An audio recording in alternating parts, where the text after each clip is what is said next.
त्यांचं अमरावतीमध्ये जोरदार स्वागत होते. थेट जाऊ.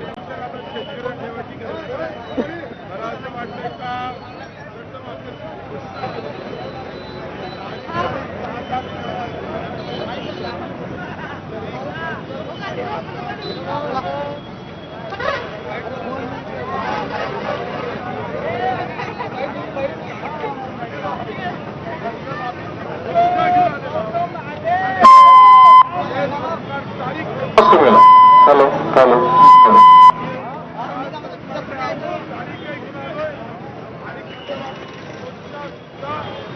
तर कर्जमाफीची तारीख मिळाल्यानंतर आता बच्चू कडू यांचं ठिकठिकाणी शेतकऱ्यांकडून असंच जंगी स्वागत होत आहे.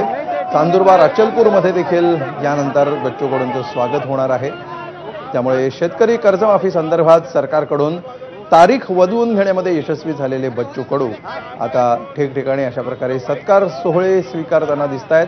तिथल्या शेतकऱ्यांशी आणि कार्यकर्त्यांशी ते संवाद साधतायत आणि आपल्याला तात्काळ कर्जमाफी मिळवण्याऐवजी किंवा त्यापेक्षा देखील पुढच्या वर्षी कर्जमाफी मिळवणं कसं फायद्याचं आहे हे देखील शेतकऱ्यांना पटवून देत आहेत.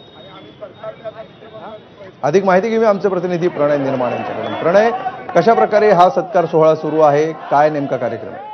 नक्की खूप जल्लोष आहे शेतकऱ्यांमध्ये, कारण शेतकरी खूप अडचणीत आहे. अशा वेळी त्यांना कर्जमाफी मिळणं हे खूप गरजेचं होतं. वारंवार बच्चू कडूंनी आंदोलनं केले आणि अखेर नागपूरमध्ये जे आंदोलन केलं आणि त्या आंदोलनामध्ये जेव्हा मुख्यमंत्र्यांसोबत त्यांच्या शिष्टमंडळाशी चर्चा झाली आणि त्या चर्चेमध्ये जेव्हा त्यांना तारीख मिळणं अपेक्षित होतं, ती तारीख मुख्यमंत्र्यांनी दिली की 30 जून 2027च्या पूर्वी शेतकऱ्यांचा 7/12 हा कोरा होणार. त्यामुळे शेतकरी प्रचंड खुश आहे आणि बच्चू कडू जेव्हा नागपूरवरून अमरावती जिल्ह्याच्या तिवसामध्ये आता दाखल झालेले आहेत, त्यामुळे शेतकऱ्यांनी बैलगाडीमध्ये चढून त्यांचं मोठ्या जल्लोषात स्वागत सुरू आहे. आणि आता प्रहारचे कार्यकर्ते असेल, सर्व पक्षीय कार्यकर्ते असेल, शेतकरी असेल, सन्मान्य संजयजी देशमुख असेल, योगेशजी लोखंडे असेल आणि अधिक बाकीचे जे कार्यकर्ते आहेत, मित्र, तुम्ही जे साथ दिली, तुम्ही जे मेहनत केली, त्या मेहनतीला खऱ्या अर्थानं आता रंग आलेला आहे.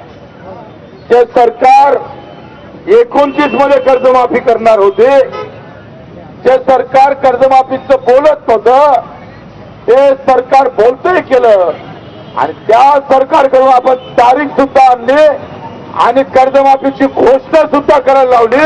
हे सगळ्यात मोठे. आता लोक काय म्हणते का 7 महिने कहून, हा लोकांच्या डोक्यात भ्रम आहे. आणि मग फडणवीस साहेब आहे तर ते खरंच मानन काय? बच्चू कडू जिवंत आहे ना. बच्चू कडू मरा थोड़ा है, वो जिंदा है. अगर वो जिंदा है तो किसान भी जिंदा रहेगा और जो भी बोला है वो वसूल करके देंगे हम. पहिली गोष्ट काय, आता जर कर्जमाफी केली असती तर या वर्षातला कर्जबाजारी बसला असतं का? कारण या वर्षी जो कर्जबाजारी झाला, कर्ज घेतलं, तो थकीत कधी होते? 31 मार्च 2026. बरोबर आहे. मग तुम्ही बसले असते का? क्या टोले मग आता बोलणाऱ्याला सांगा पागलले. आता आतापर्यंत कर्ज